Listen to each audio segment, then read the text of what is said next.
ناظرین اکرام، ایک بار پھر سے آپ کو خوش آمدید کہتے ہیں۔ ناظرین، آج ترک اداکار انجن آلتان کے نئے ڈرامے کے مطابق آپ کو کچھ معلومات سے آگاہ کرتے ہیں۔ سلطنت عثمانیہ پر بڑھنے والے مشہور زمانہ تاریخی ترک سیریز ارطغرل غازی میں مرکزی کردار ادا کرنے والے مشہور ترک اداکار انجن آلتان کے نئے آنے والے تاریخی ترک ڈرامہ سیریل بارباروس کے سیٹ سے تصاویر سوشل میڈیا پر وائرل ہو رہی ہیں۔ ترک اداکار انجن آلتان کی جانب سے انسٹا سٹوری پر اپنے آنے والے نئے تاریخی ڈرامہ سیریل بارباروس کے سیٹ سے تصاویر شیئر کی گئیں۔ انجن آلتان نے یہ تصاویر شیئر کرتے ہوئے کیپشن میں ہیش ٹیگ کے ساتھ ڈرامے کا نام بارباروس بھی لکھا ہے۔ ناظرین، یہ تو رہی نئے سیریل کی بات، چلیں اب ہم خیر الدین بارباروسا کے کردار پر ایک نظر ڈالتے ہیں۔ ناظرین اکرام، خیر الدین پاشا مسلم بحری تاریخ کے ایک بہترین امیر البحر گزرے ہیں، جن کی ذات سے بہت سے کارنامے وابستہ ہیں۔ بدقسمتی سے ان کے کارناموں اور مارکوں کے بارے میں اردو میں بہت کم مواد دستیاب ہے، اس لیے آج ہم نے کوشش کی ہے کہ مواد اکٹھا کر کے آپ سب کے لیے ایک مختصر ویلاگ بنایا جائے۔ خیر الدین بارباروسا ایک ترک قزاق تھا جو بعد ازاں سلطنت عثمانیہ کی بحری افواج کا کمانڈر مقرر ہوا اور کئی سالوں تک بحیرہ روم میں اپنی طاقت کی دھاک بٹھائے رکھی۔ اس سے پورا بحیرہ روم ڈرتا تھا۔ وہ یونان کے جزیرہ مڈیلی یعنی آج کے لیسبوس میں پیدا ہوا۔ اس کا انتقال استنبول میں ہوا۔ اس کا اصل نام خضر یعقوب اوغلو یعنی خضر ابن یعقوب تھا۔ خیر الدین کا لقب اسے عظیم عثمانی فرمانروا سلطان القانونی نے دیا تھا۔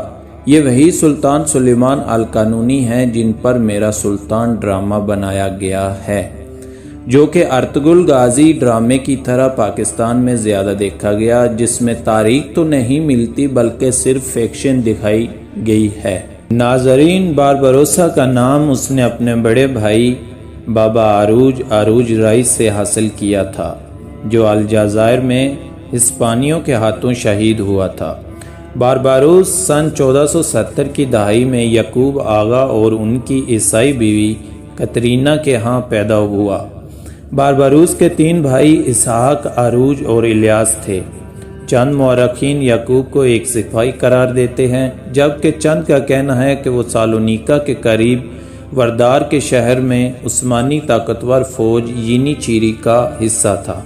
ابتدا میں چاروں بھائیوں نے مشرقی بحیرہ روم میں تاجر اور جہاز راں اور بعد ازاں قزاق کی حیثیت سے کام کیا، جہاں ان کا ٹکراؤ اکثر و بیشتر جزیرہ رہوڈس پر موجود سینٹ جانس کے نائٹ سے ہوتا تھا۔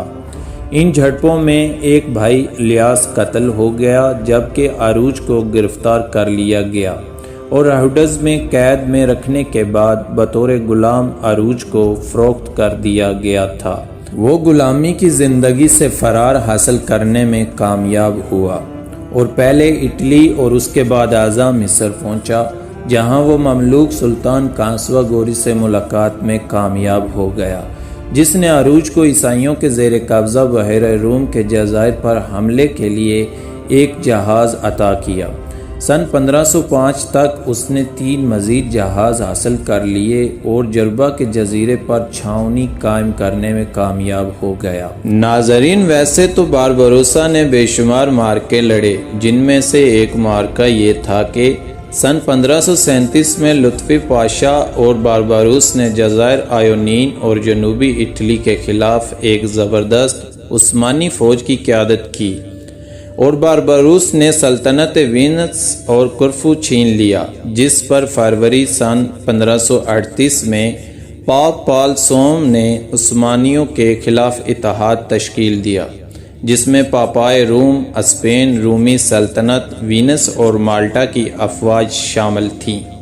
لیکن ستمبر 1538 میں بارباروس نے جنگ پریویزا میں اس مشترکہ مسیح فوج کو زبردست شکست دی، جس کی قیادت انڈیریا ڈوریا کے ہاتھوں میں تھی۔ اس فتح کی بدولت بحیرہ روم میں اگلے 33 سال 1571 میجنگ لیپانٹو تک ترکوں کو مکمل برتری حاصل رہی۔ اگلے سال باربروسا نے وینیٹینس سے کاسل نو چھین لیا، جسے انہوں نے جنگ پریویزا کے بعد ترکوں سے حاصل کر لیا تھا۔ اس نے بحیرہ آیونین اور اینجین میں مسیحیوں کے باقی ماندہ ٹھکانوں کا بھی خاتمہ کر دیا۔ بالآخر وینس نے امن معاہدے کی درخواست کی، جس کے بعد 1540 میں سلطان سلیمان اور وینس کے درمیان میں امن معاہدے پر دستخط ہوئے۔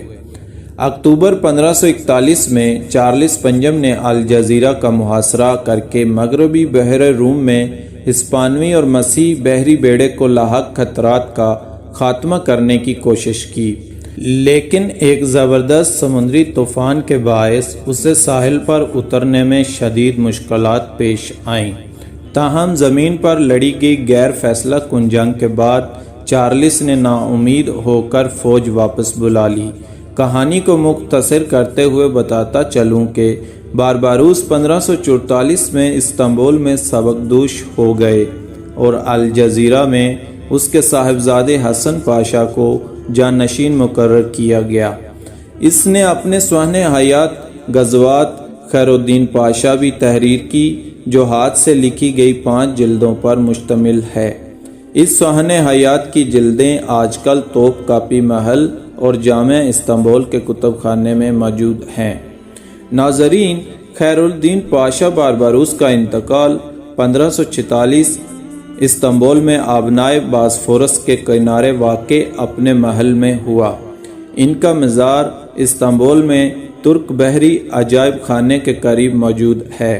ترک بحریہ کے متعدد جہازوں کے نام اسی پر رکھے گئے ہیں۔